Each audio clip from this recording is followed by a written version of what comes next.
അസ്സലാമു അലൈക്കും. Welcome back to Visal media. ഞാൻ ഫക്രുദ്ദീൻ പന്താവ്.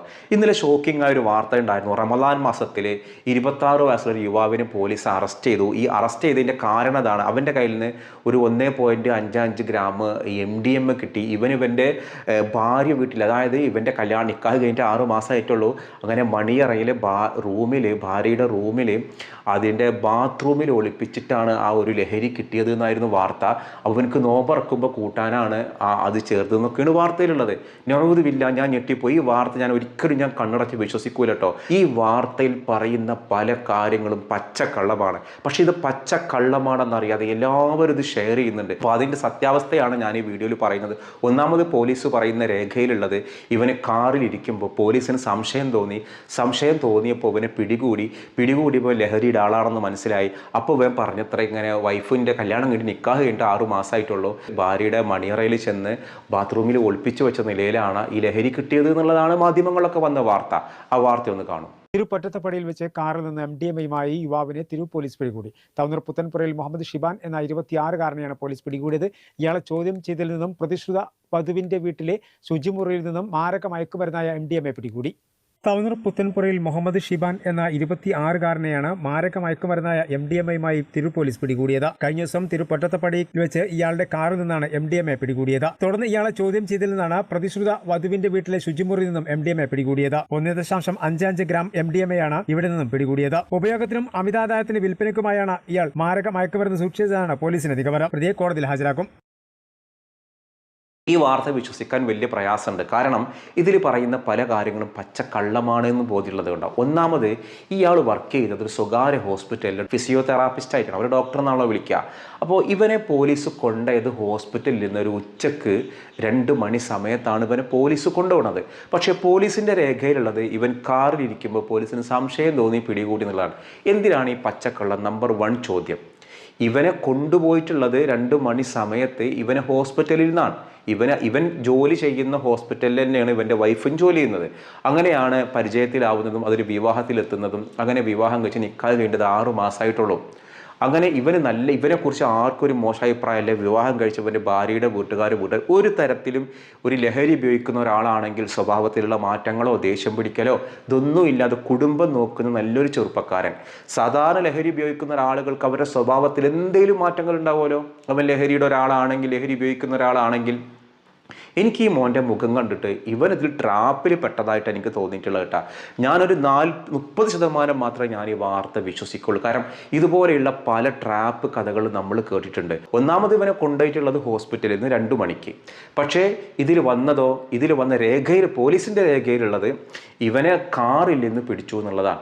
പിന്നെ രണ്ടാമത്, ഇവനായിട്ട് ഭാര്യ വീട്ടിലേക്ക് പോയിരുന്നു പോലീസ്. ഒരു മഗ്‌രിബിൻ്റെ നേരത്താണ്. ഇവനെ ഉച്ചക്കൊന്നും വിളിച്ച് കിട്ടിയിരുന്നില്ല. ഇവർക്കറിയില്ല എന്താ സംഭവിച്ചതെന്ന് ഹോസ്പിറ്റലിൽ ഇവനില്ല. അങ്ങനെ ഒരു മഗ്‌രിബിൻ്റെ ശേഷമാണ് ഈ പെണ്ണുങ്ങൾ മാത്രം താമസിക്കുന്ന ആ വീട്ടിലേക്ക്, ഇവരുടെ ഭാര്യയുടെ ഉപ്പൊക്കെ ഗൾഫിലാണ്, വീട്ടിലേക്ക് കൊണ്ടുവന്നിട്ട് അങ്ങനെ ഇവൻ്റെ വീട്ടിൽ റൂമിൽ വന്ന് ഇതൊക്കെ സെർച്ച് ചെയ്തതിന് ശേഷം പോലീസുകാർ ആ വീട്ടുകാരിൽ നിന്ന് ഇവൻ്റെ വൈഫിൽ നിന്നൊരു വെള്ള പേപ്പറിൽ, ഒന്നും എഴുതാത്തൊരു പേപ്പറിൽ സൈൻ ചെയ്ത് വാങ്ങിച്ചിരുന്നു. അതിലെന്തിനാണ് ഒരു ബ്ലാങ്ക് പേപ്പറിൽ സൈൻ ചെയ്ത് വാങ്ങിച്ചതെന്നാണ് മനസ്സിലാവാത്തത്. മറ്റൊരു കാര്യം, ഈ ഇവരോട് പറഞ്ഞിട്ടുള്ളത് ഇവൻ്റെ കയ്യിൽ നിന്ന് ഈ കാറിൽ നിന്ന് പിടിച്ചു എന്നാണ്. കാറിൽ നിന്ന് ഇവൻ്റെ കയ്യിൽ നിന്ന് ലഹരി പിടിച്ചു എന്നാണ്. ഇന്ന് ആ വീട്ടുകാരോട് പറയണ്ടേ, നിങ്ങളുടെ വീട്ടിലെ മണിയറയിലെ ബാത്റൂമിൽ നിന്നാണ് ഇത് കിട്ടിയെന്നുള്ളത് അവരെ ബോധ്യപ്പെടുത്തണ്ടേ? അത് ഇത്തരത്തിൽ കാര്യങ്ങൾ പിടിക്കുമ്പോൾ ഒരു തഹസിൽദാറുടെ സാന്നിധ്യം വേണം, നിയമപരമായിട്ട് വേണം എന്നുള്ളതാണ്. ഇതുകൊണ്ട് ഇതിപ്പോൾ ഒരു കോടതിയിൽ പോയാൽ ഈ കേസ് തള്ളും. പക്ഷേ ഈ ഒരു കേസിൽ പലതിലും ഫാബ്രിക്കേറ്റഡ് ആണെന്ന് തോന്നിക്കുന്ന ഈ കാര്യങ്ങളൊക്കെ മറച്ചു വെച്ചിട്ട് മാധ്യമങ്ങളിൽ മുഴുവനും ഇവനിത് റമദാൻ മാസത്തിൽ ലഹരി വിൽക്കുന്നു. ഒന്നാമത്, ലഹരി വിൽക്കണം എന്നുണ്ടെങ്കിൽ വിൽപ്പനയുടെ തോത് 2 മില്ലിയുടെ മുകളിലാണെങ്കിലാണ് വിൽപ്പനയുടെ പരിധിയിൽ വരിക.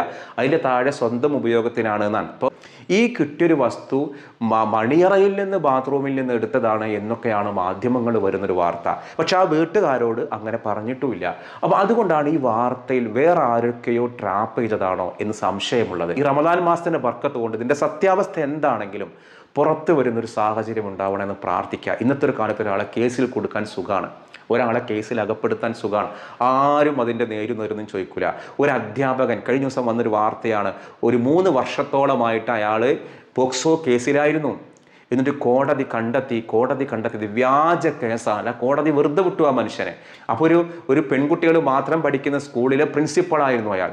ആ സ്കൂളിൽ നിയമങ്ങൾ കർക്കശമാക്കിയപ്പോൾ ആരുടെയൊക്കെയോ പ്രേരണയിൽ പെൺകുട്ടികളെ അപമാനിച്ചു എന്ന് പറഞ്ഞ് കേസ് കൊടുത്ത് 90 ദിവസം ജയിലിലും കിടന്നിരുന്നു.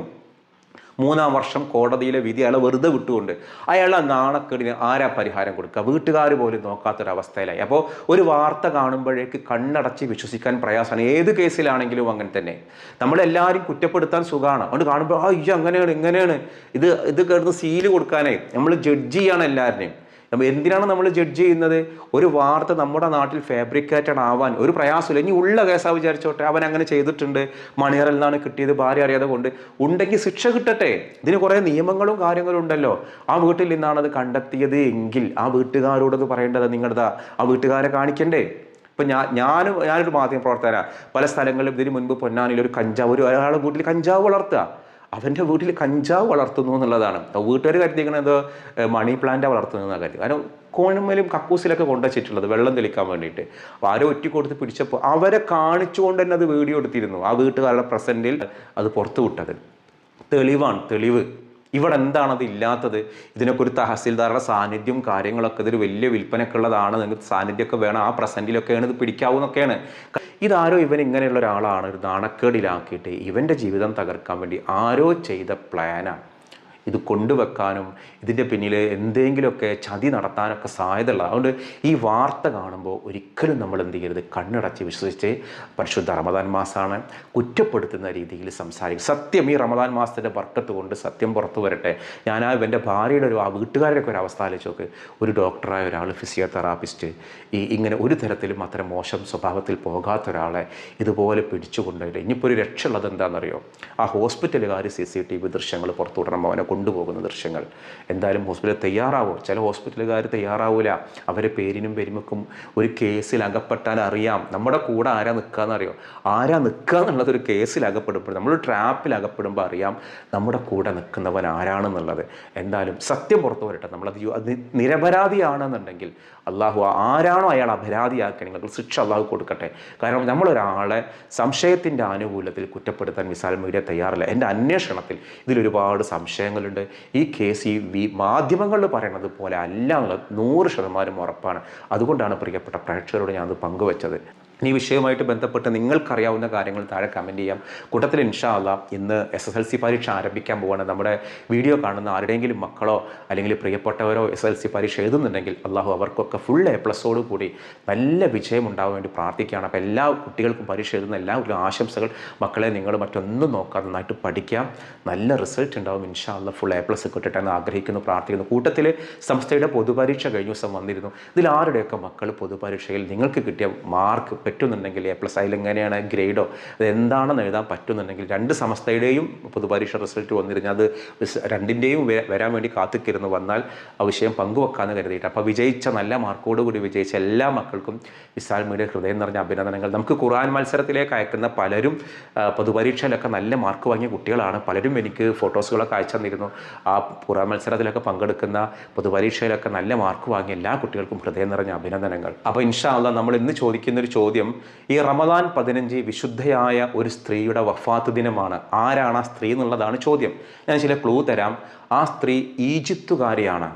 അവരുടെ പേര് തന്നെ ഈജിപ്തുകാരി എന്നറിയപ്പെടുന്ന ഒരു പേരിൽ അവർ അറിയപ്പെടുന്നത്. എന്നും സുന്നത്ത് നോമ്പിലായിട്ട് ജീവിക്കാൻ ഇഷ്ടപ്പെട്ടിരുന്ന, നോമ്പെടുത്തുകൊണ്ട് വയ്യാതായിട്ട് കിടക്കുമ്പോൾ പോലും നോമ്പ് മുറിക്കാൻ തയ്യാറാവാതെ എൻ്റെ നോമ്പോടുകൂടി ഞാൻ എൻ്റെ റബ്ബിനെ കാണട്ടെ എന്ന് ആഗ്രഹിച്ചിരുന്ന ഒരു സ്ത്രീ ആയിരുന്നു അവർ. മറ്റൊന്ന്, ഇമാം ഷാഫിഈ റളിയല്ലാഹു അൻഹു അവരടുത്തേക്ക് പോകാറുണ്ട്, ദുആ ചെയ്യാൻ വസിയത്ത് ചെയ്യലുണ്ട്. ഇമാം ഷാഫിഈ റളിയല്ലാഹു അൻഹു വളരെ ആദരവോടുകൂടി കണ്ടിരുന്ന ഒരു സൂഫിയത്തായ ഒരു വനിതയായിരുന്നു അവർ. അപ്പോൾ ആരാണ് ഈ റമദാൻ 15 വഫാത്തായ ലോകം മുഴുവനും അറിയപ്പെടുന്ന ഈ സൂഫി വനിത എന്നുള്ളതാണ് ചോദ്യം. നമ്മുടെ നാട്ടിൽ ആ ഒരു വനിതയെക്കുറിച്ചിട്ട് ചില കവിതകൾ, ഒരു മാല പോലും ഉണ്ടായിട്ടുണ്ട്. ഒരു മാല, മൊഹീദ്ദീൻ മാല പോലെ ഒരു മാല പോലും രചിക്കപ്പെട്ടിട്ടുണ്ട്.